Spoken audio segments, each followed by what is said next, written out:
Number रु जना पड़िबो location. IP address रे करिहेबो ट्रैक। थर्ड पार्टी आप रो मध्य नै परिबे सहाय्य।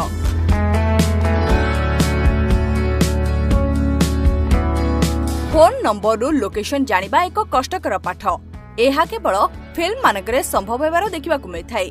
आपनको मध्य अन्य नंबर रु कॉल आसिले से केउ जगह रु कॉल करछि ताहा जानिबा को चाहुथिबे, किंतु एहा जानिबा संभव होई न थाय। हेले पुलिस एवं अन्य एजेंसी माने किछि बाट बाहर करछन्ती जेउथरे जानि होई परिबो फोन नंबर रु लोकेशन। तेबे जानतु केउ तारीख रु केउ तारीख पर्यंत लोकेशन ट्रैक होई परिबो।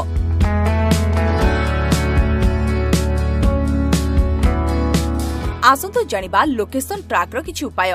जने लोकर फोन जदि चोरी होई जाए से पुलिस पाखकु जाए तेबे पुलिस तांको फोन आईएमआई नंबर मागी थांती, कारण पुलिस टेलीकॉम कंपनी उपरे विश्वास रखि थाए। जदि जने फोन चोरी करी अन्य सिम सेही फोन रे पकाए तेबे टेलीकॉम कंपनी ताहा जानि निए एवं सेही तथ्य को से पुलिस को देई थाए एवं एथिरु जणा पड़ि जाय थाए लोकेशन।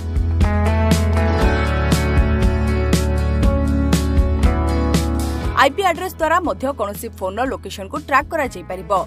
आईपी एड्रेस तथा इंटरनेट प्रोटोकॉल गोटे यूनिक नंबर रो सेट होई थाए। प्रति डिवाइस रो एक आईपी एड्रेस थाए, हेले एथिरे ट्रैक करिबा एते सहज नुहे, कारण आपनकु केउ एक डिवाइस रा आईपी एड्रेस जानिबा को पड़िबो ताहा जानिबा पई कष्टसाध्य होई थाए। जदि आपनकु ताहा मिलि जिवो तेबे आईपी लुकअप तथा ओल्फान अल्फा परी वेबसाइट सहाय्य रे लोकेशन को ट्रैक कर परबे, हेले एहा सठिक एड्रेस देई परिबोनी, केवल सेही अंचल को सूचित कर परबो।